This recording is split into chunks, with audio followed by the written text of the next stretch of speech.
You're welcome to the breakthrough on Edubia TV. On Edubia TV, we seek to find out from our personalities how they were able to overcome major issues or pressing issues.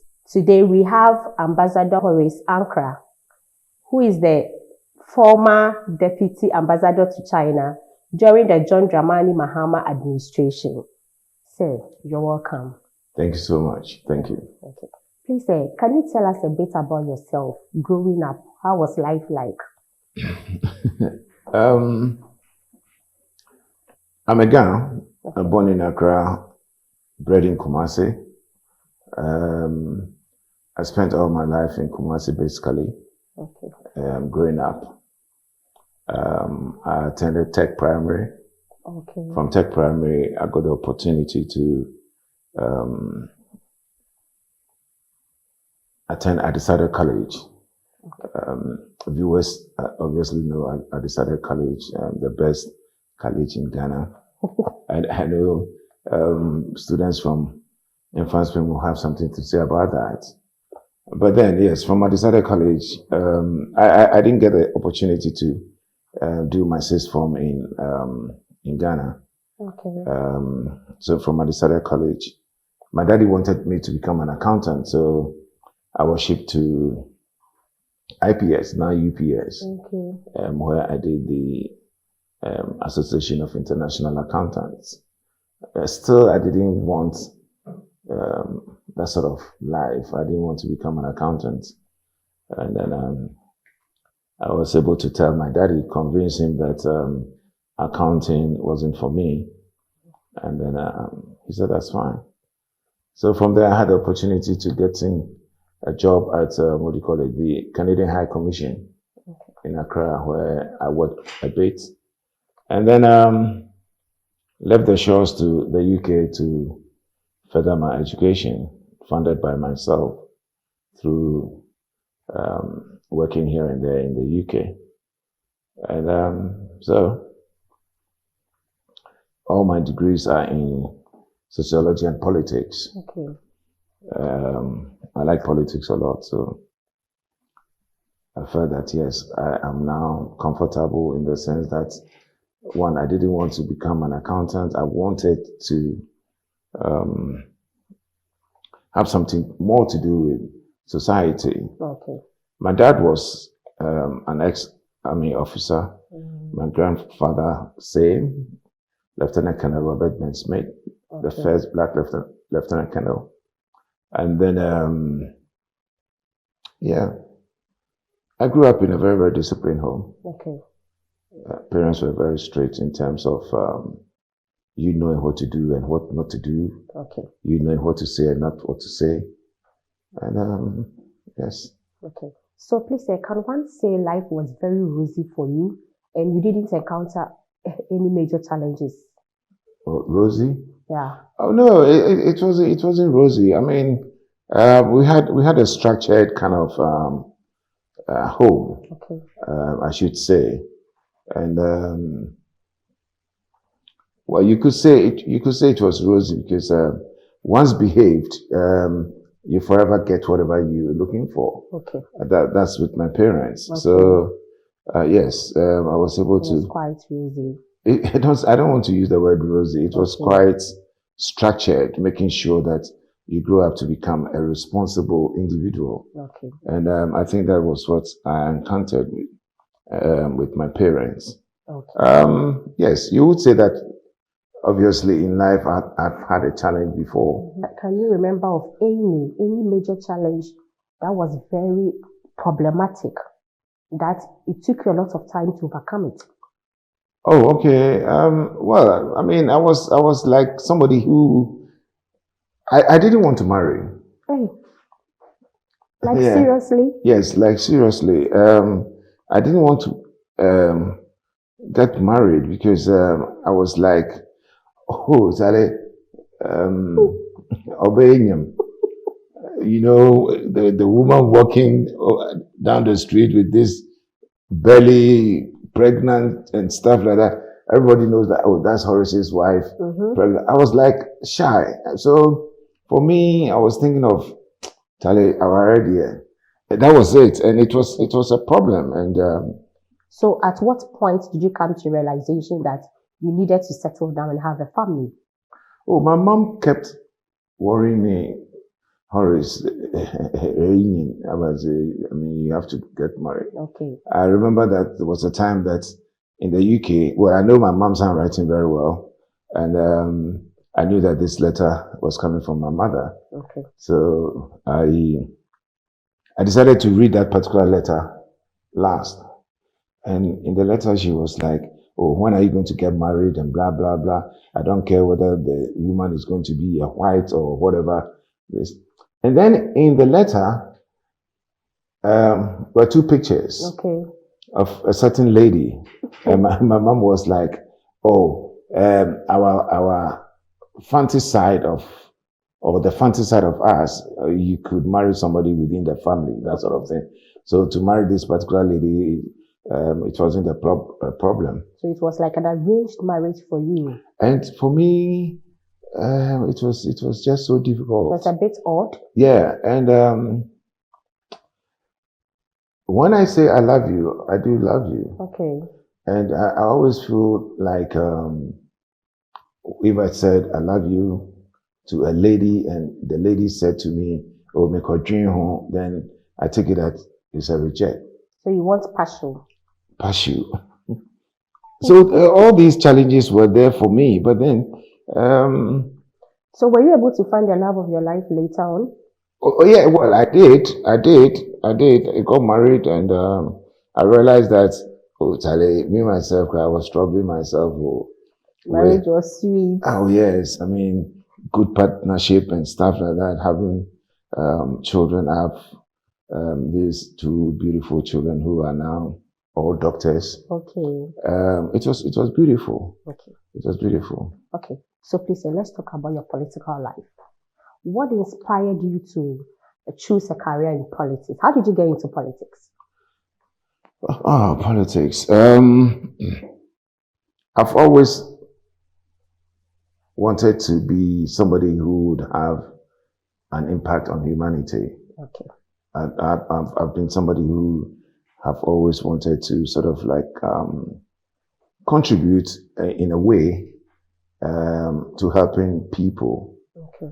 And well, I did my best to sort of like look at certain areas that I could, and especially in education, where I then became the first Ghanaian to set up an independent school in the UK, where the Ghanaian could attend free of charge. Yes, it was 3,500 a term, but the Ghanaian would attend for free. Okay. Set up a driving school in the UK. Okay. Where the Ghanaian will also get it for free, others pay for. So I have this passion of helping, and I realized that although people do say that politics is a dirty game, it is also a platform where, when given the opportunity, you could use it to enhance lives. And I then identified that politics could also give me that opportunity to sort of like go up and down the country, meet people, anybody who needs help. If I can afford that, I will do that. Okay, so it's like you were passionate about helping people. Especially in the society for free. That is why you established the first independent school in UK. So after UK, when you came back to Ghana, how was the political life like? Oh, you joined the NDC. There were lots of political parties. I joined the NDC. Okay. Why the NDC? Oh, obvious. It's obvious. What makes it obvious? It's the only political party in the country that you can safely say that it's for the people. The political party that, obviously, from where we are coming from, it is all about the Ghanaian. Okay. That is why we are, I can confidently say that we are the most successful political party with the numbers and with the kind of policies and attitudes that can actually enhance lives. So for me, the NDC, I joined them when I was in the UK, I had followed the NDC, sympathized with the NDC since '96, and the reason being that I really like the leadership style of Flight Lieutenant Jerry John Rawlings. Okay. Growing up in the military home and being a fanatic of those who are in the military, because I myself, I like discipline. Military family. Mm-hmm. Yeah. General Kutu Champon was my man. Mm-hmm. So it wasn't difficult at all for me to actually take to Rawlings. Okay. So that made it very easy for me to also get into the NDC. And it's something that I'm so proud of. Okay. Because I really like honest people. I like sincere establishments, strong establishments, and just to enhance lives and not take advantage of the Ghanaian. And for that matter alone, I think I am a member of a very good group. Okay. So who were your role models when growing up? Oh, role models when growing up. For me, everything starts with Christ. And if I look at what Jesus went through, I sort of like told myself that this is what it's all about. I would want everybody to see the Christ in me. I always want people to see the Christ in me. And for me, I want people to see the attributes of Christ in me. I want people to actually also see the power of God in me. And for me, it's all about Christ. Now, when I bring it down to you and I've always been inspired by my grandfather, Lieutenant Colonel Robert Ben Smith, and my parents. Okay. Politically, currently, I'm inspired by what ex-President John Mahama stands for. Okay. Okay, so what was one of a major challenge or some of the threats that you encountered as an ambassador to China during your era? Was there any one major issue that you encountered? Because I know with every profession, there are advantages and disadvantages and even possible threats. So what were some of the threats and the challenges? Well, I think that for an ambassador, it's not easy getting that position. It's something that depends on who you are and how you carry yourself. And who you know, as we know in Ghana, was that? Well, not necessarily who you know. I think that it's more who you are. Okay. Yes, it's more who you are. Because with President Mahama, I know for certain that it is not who you know, but it is who you are and what he is convinced that you can do to enhancing the Ghanaian. And that is the qualification for President Mahama. Okay. So the opportunity presented itself. Now, my biggest challenge then was that I was told that, well, with the Chinese, what they don't like is 1, 2, or 3 are gathered. Are you getting me? In any environment? Yeah, 1, 2, or 3 are gathered. They sort of like, they want to poke their nose into what is happening. That was the impression that I had. So I decided that I wouldn't want to be or get into any kind of trouble as being tagged that, oh, you belong to this group, you belong to that, and that group is being investigated and stuff like that. So I was always indoors, from the residence to the office, back to the residence. And what I regret most, still regret it, and I believe that the living God that we serve has forgiven me. I never ever attended church. Didn't they have churches at They China? had churches, but I didn't want to get myself involved in and then somebody is standing somewhere and looking at you and So saying does it mean that in China, 2 or 3 people can gather in the name of Jesus after church. No. You see, later on, you have to qualify it in the name of Jesus. And that is my regret. You get me? If I did that, then it means that I did not realize that that opportunity given to me or that came to me wasn't through Christ. Mm-hmm.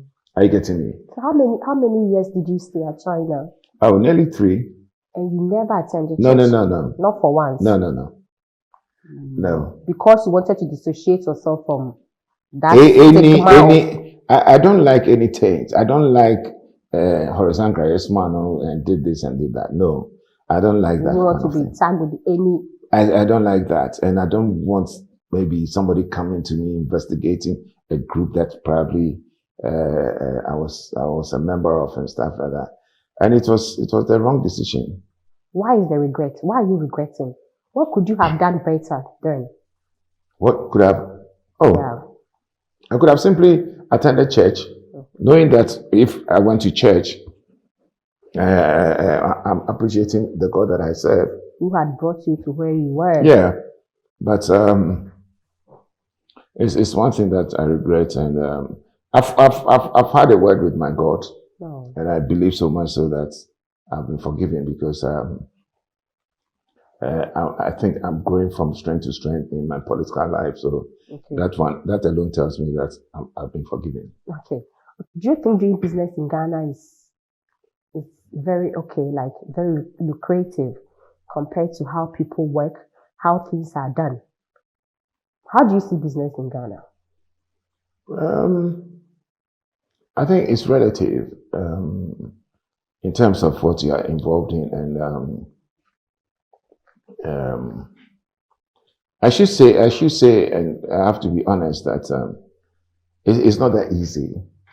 It's not that easy doing business in Ghana, and I think that one of the angles that makes it so difficult is having the opportunity to get in your bank or the banks to actually assist you in growing. With loans or? Yeah, with any form of assistance. I don't think that we have that in this country. Yeah, on a more higher note, look at somebody like the Apostle, who has this factory that produces Kantanka vehicle. Apostle Safo Kantanka. Exactly. Kojo Safo.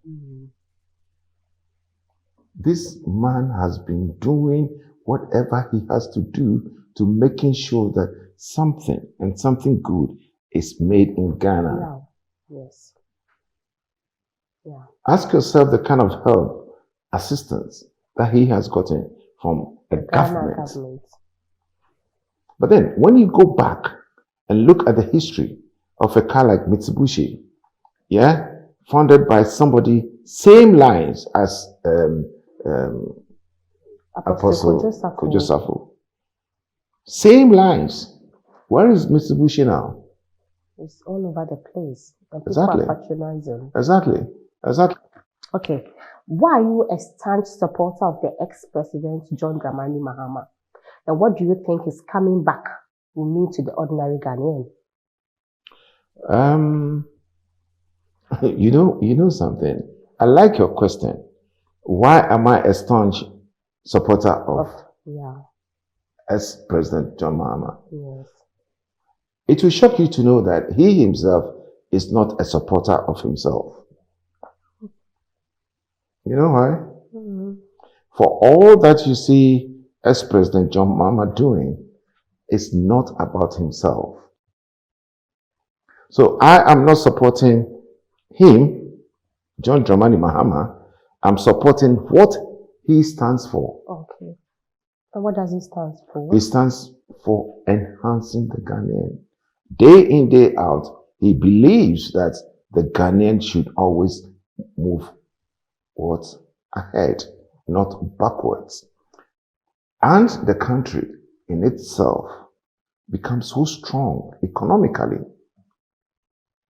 socially, and everythingly, to making sure that the Ghanaian is always proud of his or herself.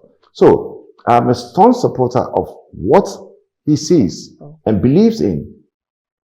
Okay. Are you getting me? I get you. Yeah.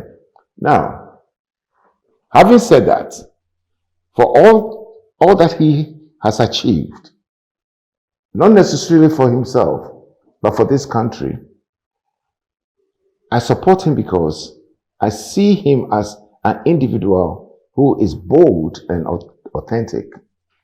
What did I say? Bold, and you say, you see your mama stand somewhere macho. No. That's not the kind of boldness that I'm talking about.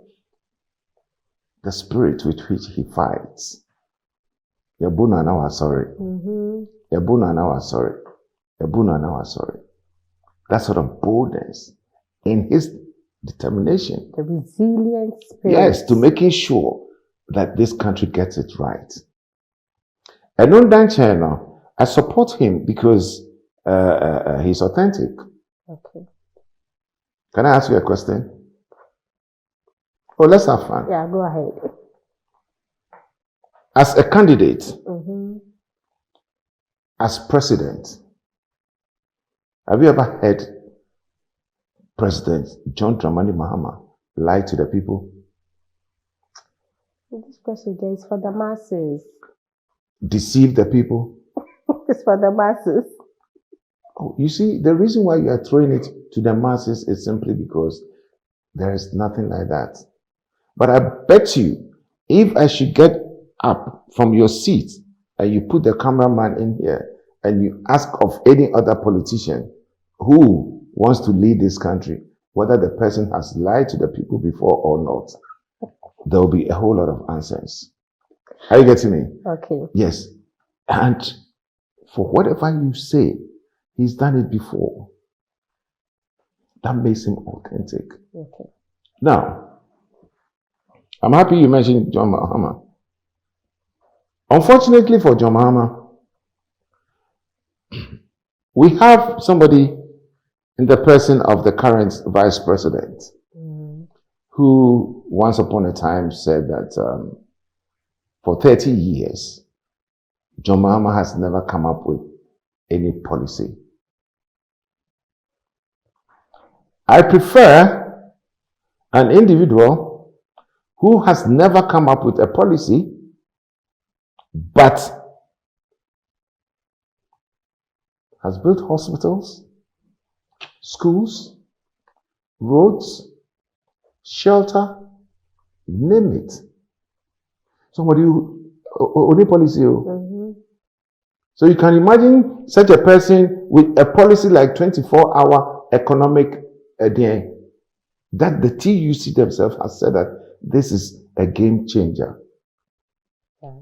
Okay. I prefer such a person to somebody who lied to me about the exchange rate, even lied about what he's going to be doing or his party is going to be doing in terms of providing a toilet, common toilet for the people of this country in the first 2 years, which has not been provided.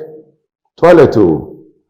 I prefer such a person who has no policy and had provided all the things that are listed to you to somebody who has actually, with a very good policy like the free SHS, destroyed what I call the beautiful term system. So I don't go school 3 weeks, or maybe 4 months.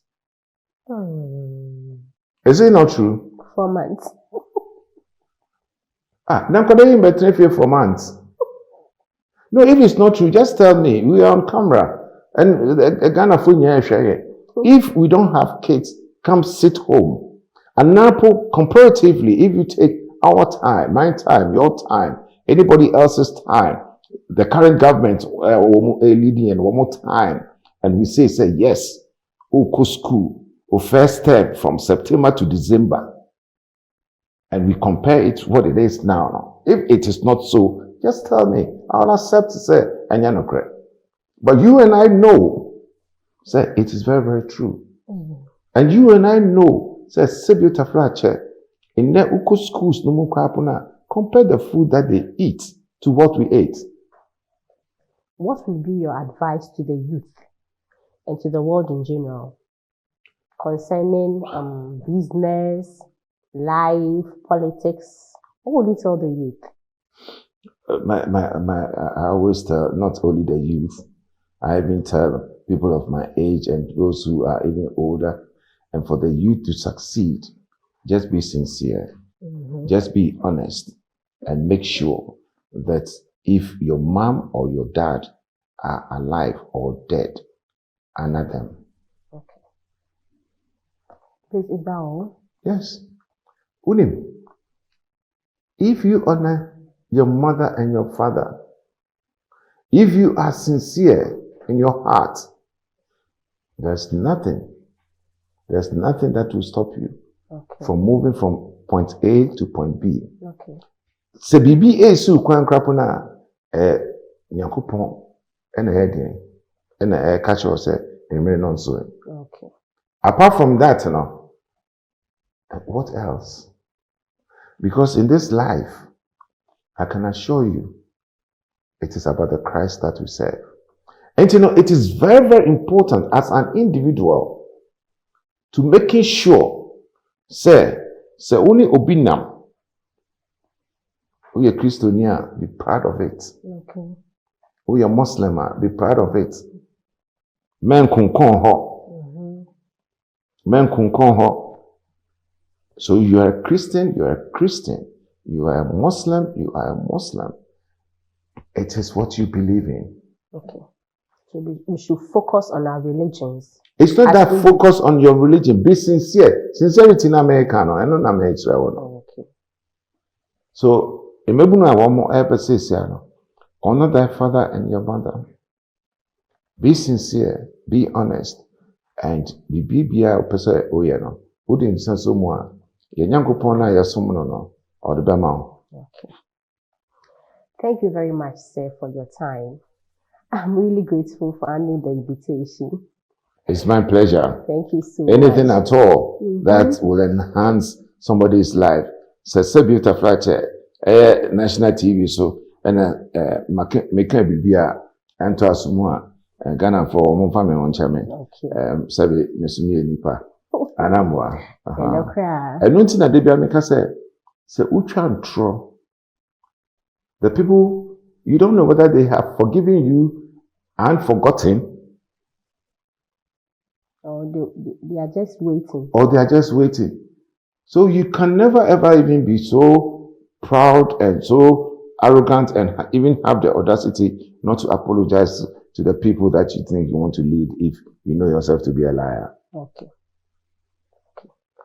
Yeah, I'm really grateful for the invitation. I'm also grateful. Thank you very much. So we'll come your way next time with another exciting breakthrough. Please stay tuned.